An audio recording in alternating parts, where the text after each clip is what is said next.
So this is the thing. I don't want to ask one of you guys if you would be willing to drop me off. Yeah, because the answer is no. And then, like, 30 minutes later, by the time we get back, we're just going to have to set off again. You know what I'm saying? Yeah, because the answer is no.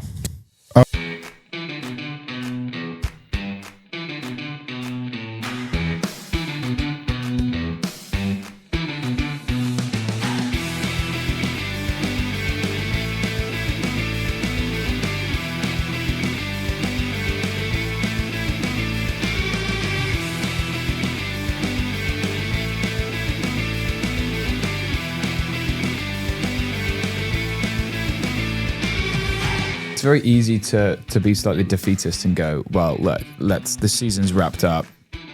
We might as well not. We might as well go home. That's it. But Mercedes have actually, won. Maybe. I like the analysis. I like the thought process. I think it's impressive.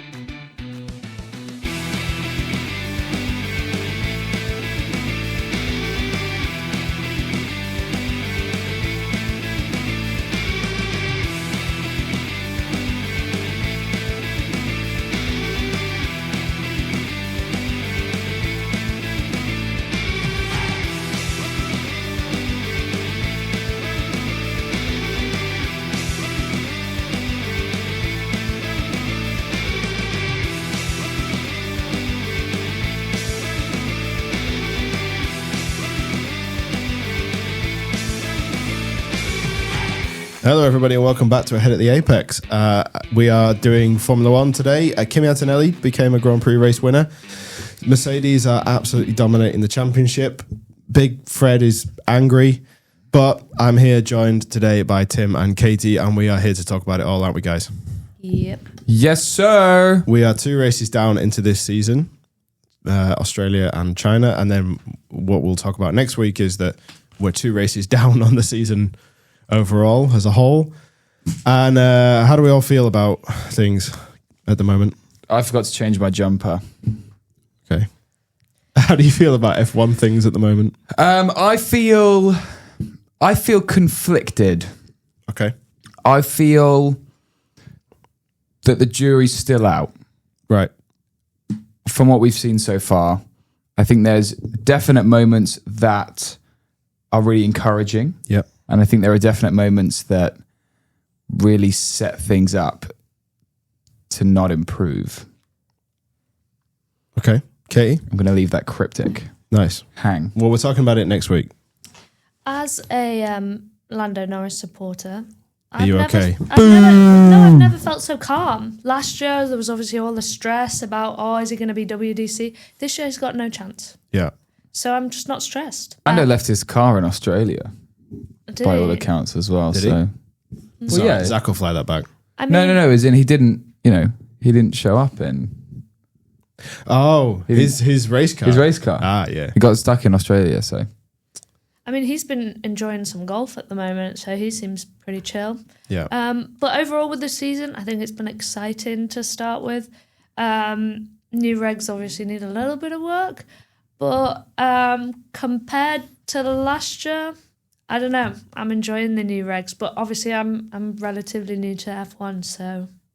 Okay. Well, we are going to get into the new regulations, how they're doing in next week's podcast. This week's podcast, we are entirely focused on, well, I say entirely focused. It's 5 teams, 6 teams, really. So we're going to talk about Ferrari and Mercedes. We're going to talk about McLaren and Red Bull. We're going to talk about Aston Martin and Cadillac. If you want to get your questions to us, this is like the first time I can announce this. We are now on Patreon. Woo! Which means you can get directly in touch with us just by becoming a member. It's free. Katie, you're a member? I saw. Yeah, but I think I'm a free member. You're a free member, which means you can get in contact with us via there and ask questions, even though you're on the podcast, but you could. It's super simple. Just head to AAT Apex. It's the same on Instagram and Twitter. Or X. You can get in touch with us on those platforms too, but we will definitely be checking the Patreon every week. Whether we record, I will put up a post, but feel free to DM us in the interim. Right, Mercedes and Ferrari. So we kind of said that this would happen, right? In our speculation. But did we think Mercedes would be this far ahead of Ferrari? No, I don't think anybody thought Mercedes would be this far ahead. But it is clearly those two, right? That seem 100%. to be dominating. Mercedes have the clear pace advantage. I think that's very clear to see. They were 0.8 quicker than Ferrari in qualifying in China, which is huge. And in the race, they finished 30 seconds ahead of Lewis. That's crazy. It's wild, right? I mean, that's Kimi, but George finished 5 seconds behind Kimi. So George was 25 seconds ahead of Lewis in the race. It's not great. However, we have seen that when they are in dirty air, Ferrari can hold them up and can fight back and can come back at them, right? We're all very ill. Apart from Tim, who's going to be ill next week. Who will be. So with the new regs, it seems that if Ferrari just get in front, they can at least hold them up. Maybe that plays in. I don't think they can hold them up. I think sort of we saw both in, I think especially in China, Yeah. when George was fighting the two Ferraris, which he needed two to actually hold him up. Yeah. As soon as George got past, he was just off. So I think it's going to come down to starts. Obviously, Ferrari have it completely down. For now. For now. I don't know if it's a driver thing or a car thing. It looks to be more of a car thing. I would say so, yeah. But when it comes to sheer pace, I think Mercedes are just dominating that much that once they're ahead, you can't get them. It will be interesting to see if we have a race with a late safety car starts. I mean, Kimi in China had he had people behind him to buffer from the Ferrari. Sure. But I think from what I remember, potentially George had a bit of trouble with the safety car restart. The sprint restart, yeah, but Leclerc just put his foot down, got a massive wheel spin, and then that was the end of that. But it did look like you could get him up until that point. It was also interesting in the China race, not the sprint, the full one. Charles was making a lot of mistakes. Yeah. He was continually locking up and burning out. This is Charles's problem. He is unbelievably quick.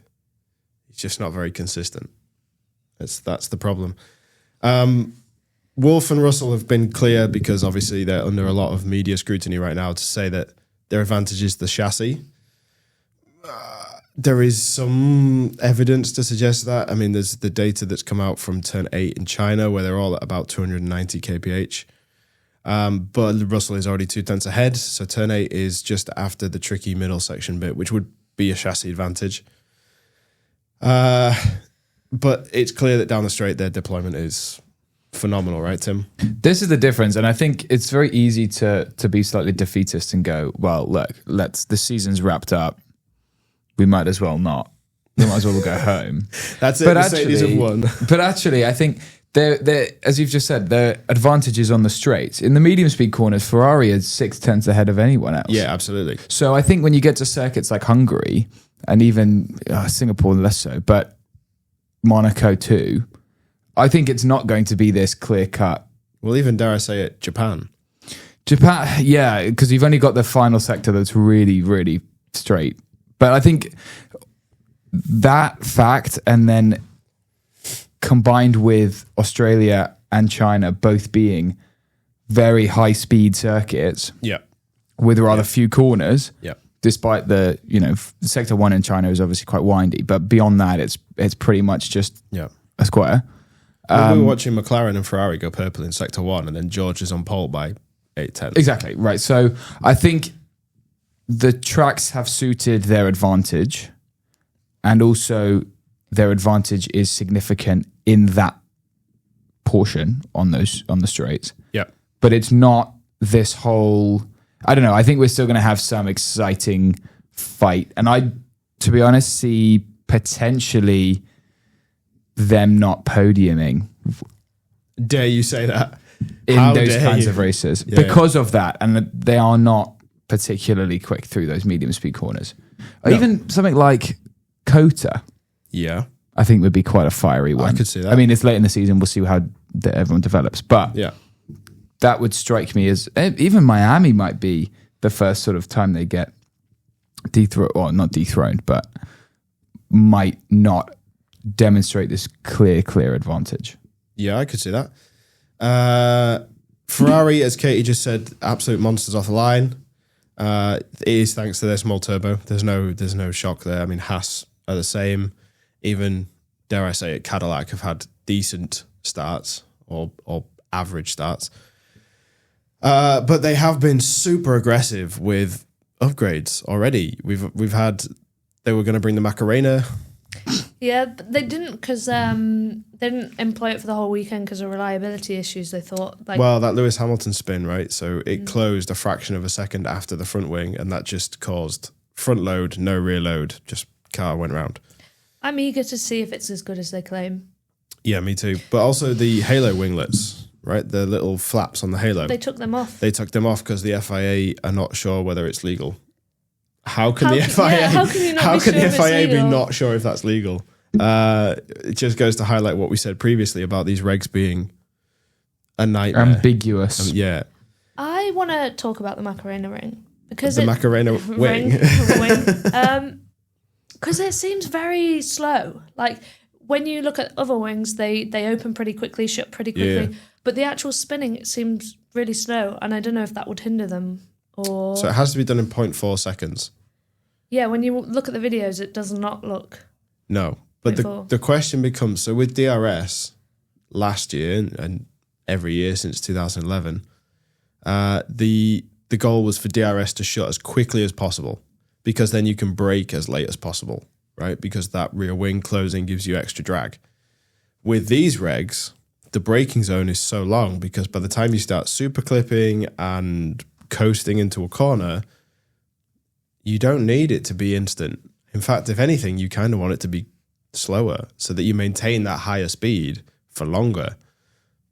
It closes in 0.336 or whatever it was that they earmarked in Bahrain.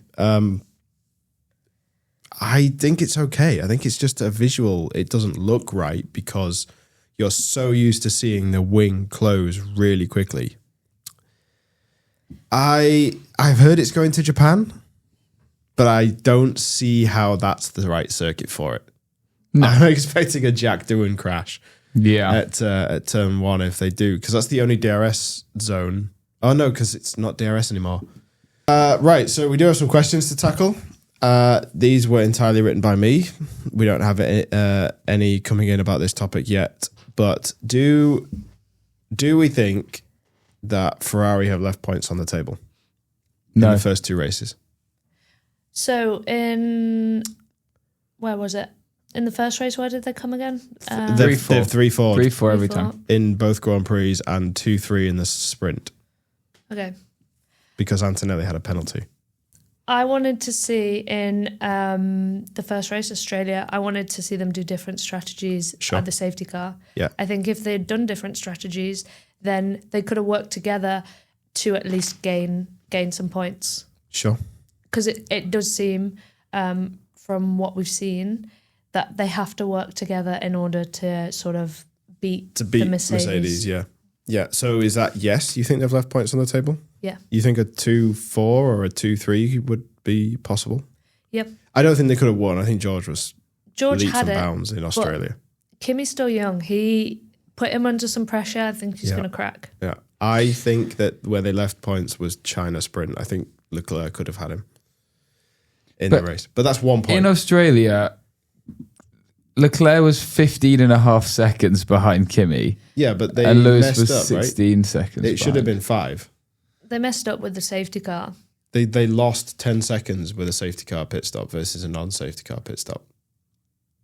Right, fine. You're still at 5 seconds, but then Lewis was... I don't think the whole work together thing would have worked because I don't think they both could have been 5 seconds behind. Sure, but there's absolutely no working together. And I mean, fair play to Ferrari for letting them race in China. That was incredible. That's what free to race looks like. Tomato rules. Tomato rules. Yeah. Wow. Corsa rules. Let's have that. Scuderia rules. The overripe papaya. Huh? The overripe papaya. The overripe papaya.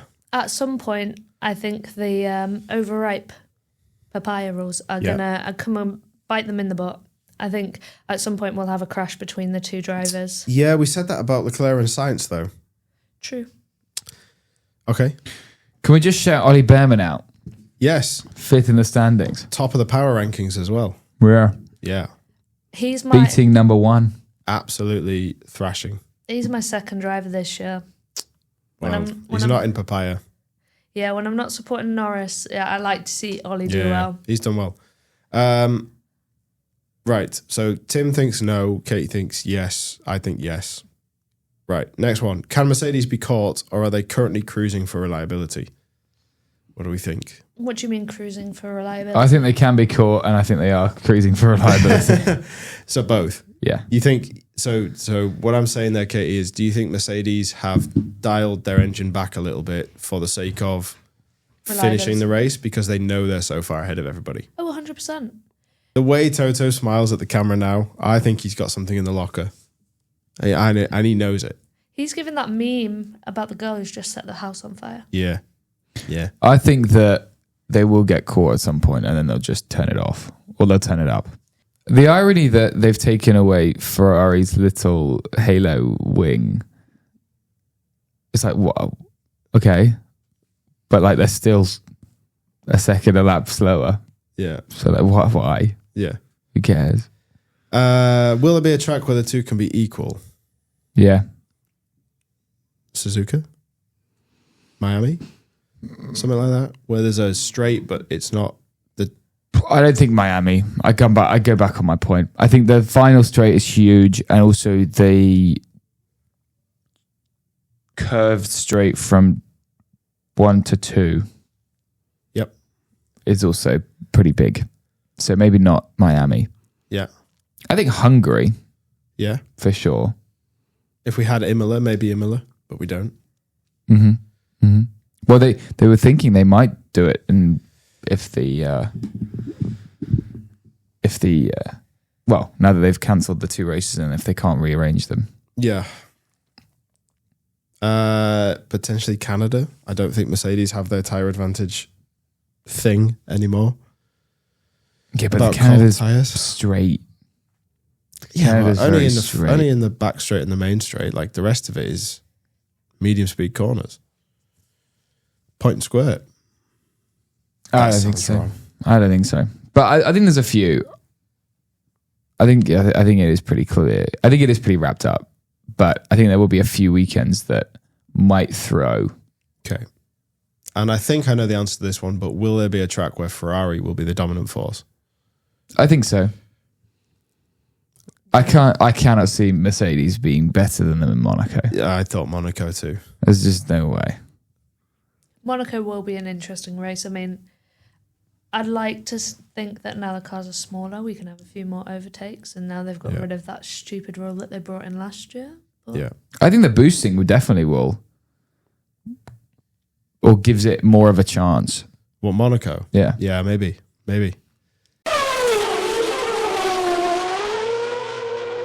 Aston Martin's season, which we've mentioned just about every time we've had the opportunity, has been an absolute disaster. So I'll just run you through the order in which things have happened so far. So first of all, their livery reveal, which was a pre-recorded live stream, started late, cut out twice, and had audio that didn't work. Great. Yes. They were late to preseason to shakedown. On day one of testing, Stroll said they were 4 seconds off the pace. Alonso said the chef can drive the car. That great quote. Throughout the first week, the Honda engine gave them nothing but trouble. It apparently could not exceed 11,000 RPM. Week 2, day 1, engine imploded. Day 2, battery died, and Honda basically admit there's nothing they can do to fix the problem. Newey admits the Honda engine does not recharge to the lower limit of 250 kilowatts. The upper is 350 kilowatts. Pre-Australia, Alonso says he can only do 25 laps, Stroll 15, before the vibrations cause nerve damage. Neither driver completed the full race. Alonso retired twice in Australia despite running as high as 10th and passing 7 drivers at the start. Stroll completed 43 laps. Both drivers finished the China sprint because it was under 25 laps, but both retired from the Grand Prix with vibration and battery-related issues. Rather more shockingly, this week, videos have released of Alonso driving the car without holding the steering wheel. And as of last night, it's come to light that HRC are moving people from the MotoGP factory to the F1 factory to try and fix the issue. How long can the FIA allow this? We can't have drivers driving without holding the steering wheel, surely. So I think, foremost, Aston Martin was missold the Honda engine. When Adrian Newey partnered with Honda, he didn't realise that half the Honda team were not there anymore, is what I've read. Sure, but I've also read that Newey didn't go to Honda until last year. So is this a Honda or a Newey problem? I've also heard, which, I mean, I don't know if it's true or not, that Newey might have been fired. Don't know if it's true. Oh, that's not true.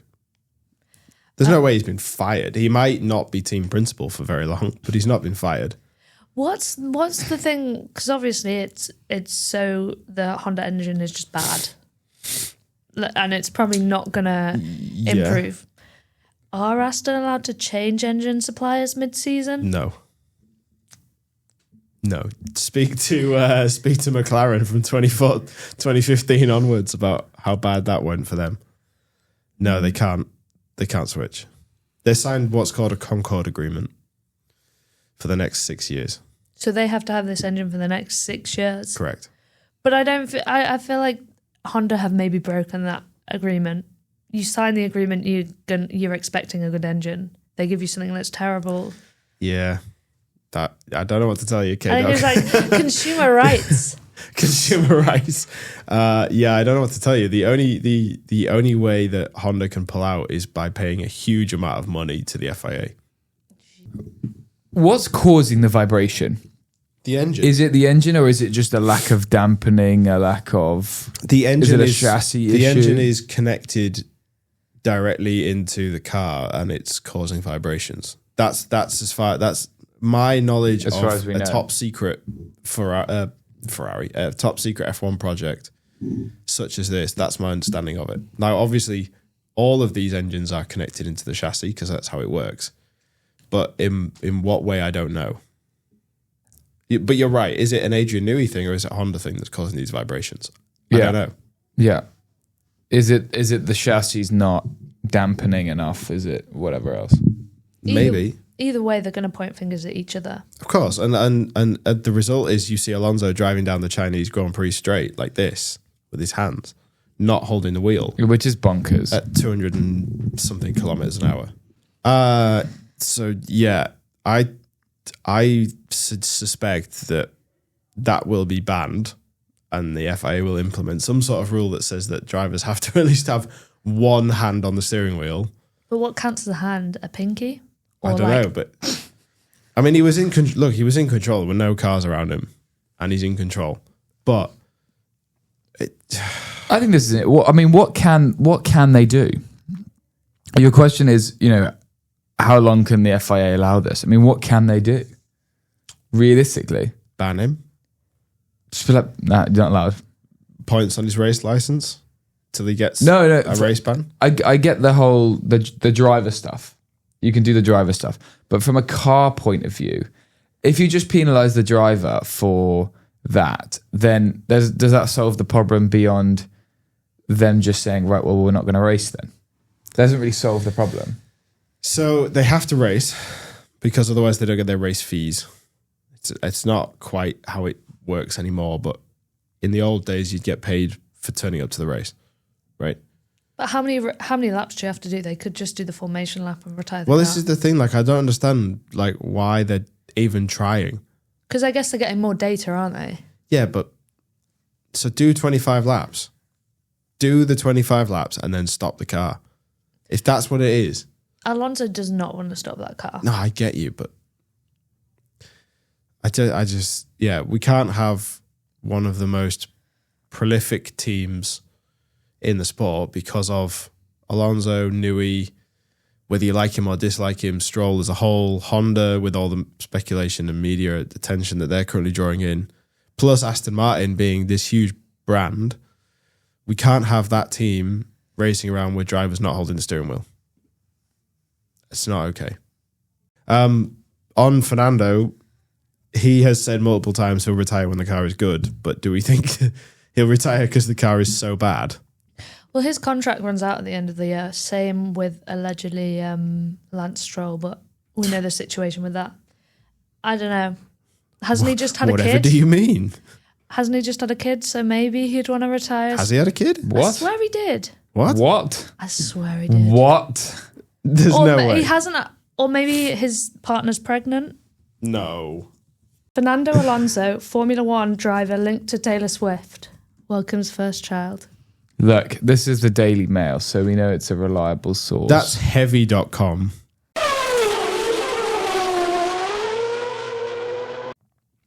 Reigning world champions, McLaren. It has not been the best start to their title defence. Yeah. I mean, we've raced as many laps as I was going to say, yeah. Piastri this year. Aston Martin have double the number of race laps that McLaren have. Just Brutal. bear that in mind. A car that you can only drive without holding the steering wheel has done more racing laps than you. Double the racing laps. So I think it's... So we had obviously the first race in Australia where Piastri... looking back, I don't think it's his fault that he crashed out. He said it was his fault. I don't think it was. Okay. I think, yeah, he might have just gone a bit too wide and clipped the corner, blah, blah, blah. But since when did clipping the corner cause that massive spin crashing into the wall? To quote him directly, he said, we had a bit of an issue with no battery out the pits. Then with the actual crash, there was a combination of a couple of things.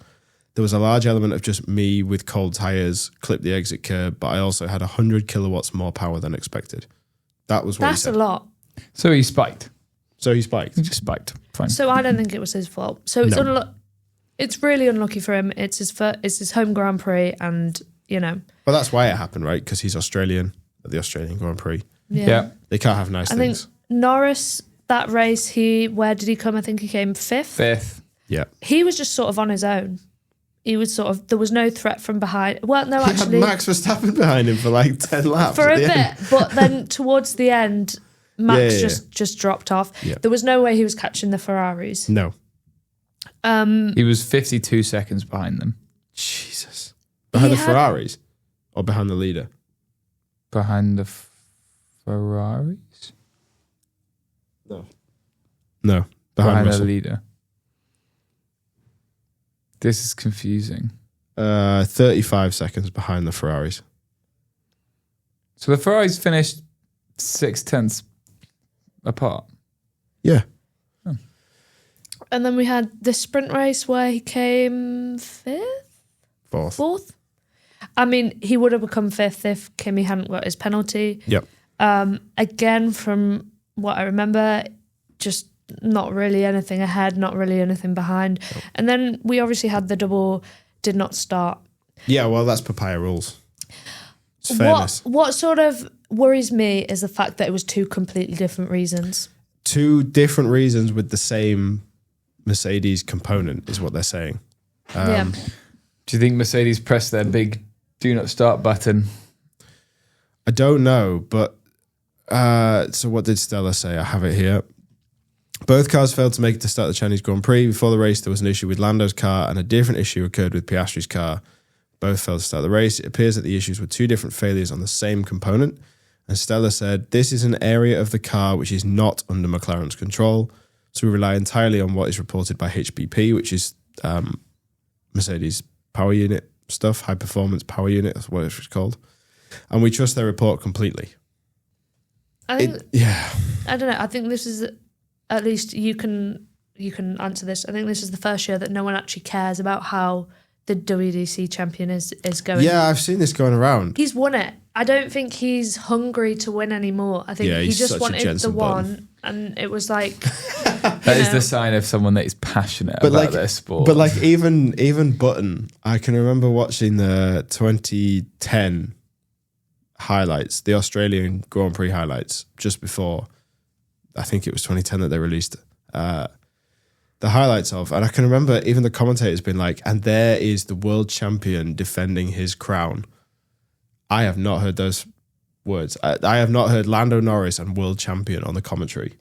I think McLaren have got a lot of... Yeah, it was fun talking about him last year because we knew we'd never there was about him again. There was an argument, right? There was content that you could debate and you could think about. This year, it's just nothing. It's just nothing there. The only thing I can think about is, But it's the car. It's not really him. He came out and said something at the start, which was like, "Oh, this isn't real racing. This isn't what I like, and whatever else." We can talk about his flipping flopping. And then he said after Australia that he kind of liked it, but then he finished fifth. So, and then he flip flopped again and said, "Oh, I don't like it." After he didn't do well in China. I just think that he's just quite happy at the moment with where he's at. He's got his WDC, so and obviously his homosexual relationship with Ollie Behrman. Yeah. Have you seen the quote was, "I completely agree with a lot of the comments. I just wanted to see everyone's reactions for me saying something opposite." So he's just like, haha, I rage baited you. Yeah. When everyone went, okay. There's the 2025 Formula One world champion. It's just he's just so annoying. Mercedes and its customers have identical power units. Mm-hmm. That is a fact. That is regulation. However, doesn't mean the team's experience with the power unit is the same. Toto Wolff has said everybody has a different concept. With the McLaren, without going into detail, they have taken some decisions that are very different to ours when it comes to, for example, gearbox ratios. I saw that. Yeah. So, a couple of things we do know. None of them had race spec engines in testing, apart from Mercedes, where you decide your gearbox ratios for the season. I don't think that's fair, though. How? I don't think it's fair that they had... Build your own engine, then. No, but they had a better spec. It No, gives but them build the your upper own hand. engine. It's McLaren. We're not talking about bloody Force India. We're not talking about V-Carb. We're not talking about Haas. No. But then, playing devil's advocate on my own team, Alpine don't seem to have any struggles. Correct. And they're Mercedes. Yeah. It's only Williams and McLaren that are having a terrible time. Yeah. So that kind of answers my first question. Do we think it's McLaren's fault? Yes. Or, yeah. Because I think we previously discussed that you say Mercedes are holding back on performance for reliability. Alpine, I don't think they're going to push for performance. I think this is what Alpine have, right? This is it. But I think they've They are built... capping out. You hear Flavio and he's like, "Oh, we're not going to do well this year," blah, blah, blah. So they've built a reliable car, one that they want to maybe pick up a few points here and there. And that's how they've managed to get these points out. Gasly's done well this week. He had a great race. How even Franco Colapinto was able to get a point. Yeah. Right? I think McLaren are obviously going to try and build a competitive car, so they're going to put the specs to be more aggressive. Same with Williams, because they've promised Carlos Sainz, 2026 is going to be our year. So they've built an aggressive car, and it's just flopped. So I think with the Mercedes engines, it's prioritising reliability is actually the best specs. Maybe. Maybe. I like the analysis. I like the thought process. I think it's impressive coming into the season having been so critical of Williams and how they came into shakedown and testing and things. The fact that Carlos has scored Great. in the After first 7 two retirements. races. What? Was it 7 or 6? He scored last race in China. How many people? There was 2 did not start. How many people were retired? 4 did not start. 4 did not start. And 1 retirement. 2 retirements. 2 Stroll retirements. and Verstappen. That means you're down to what, like 16 people? Yeah. So he managed to... Cadillac don't count because they're not anywhere. Beat Ocon. So then you're there for only after he got a 10-second time penalty and, That's racing. So you have... 10-second penalty for Ocon. He had to outscore 4 people to get that point. Yeah. What's your point? That's not impressive. It is. That's not impressive. That is not congratulations. You've got to be in me. it to win it, right? Nah. Yeah. I don't think we can say, oh, well done, Williams, you got a point. You've outscored 4 people. 2 points. 2 points. Oh, yeah.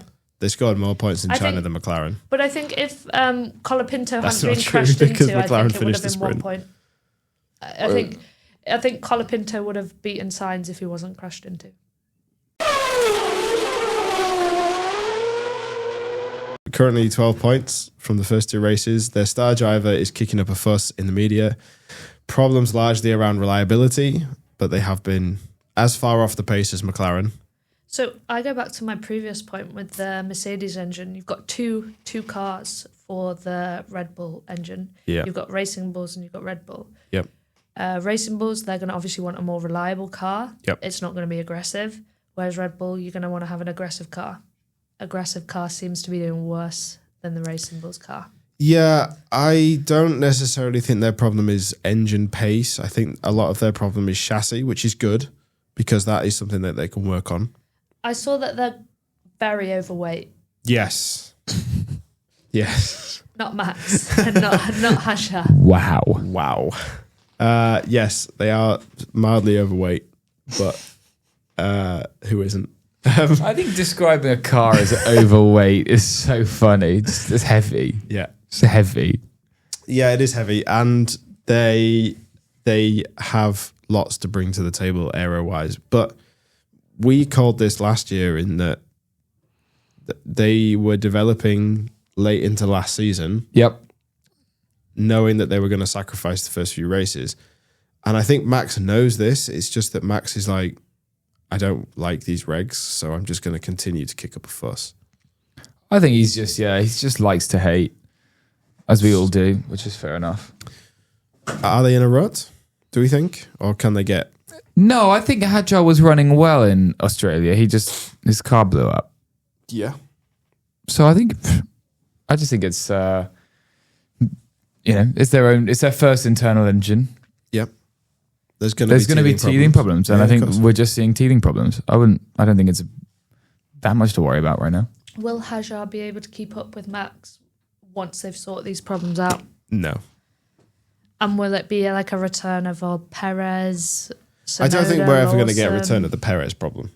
No. Hadjar seems to be... He seems to be a lot closer. A lot closer, yeah.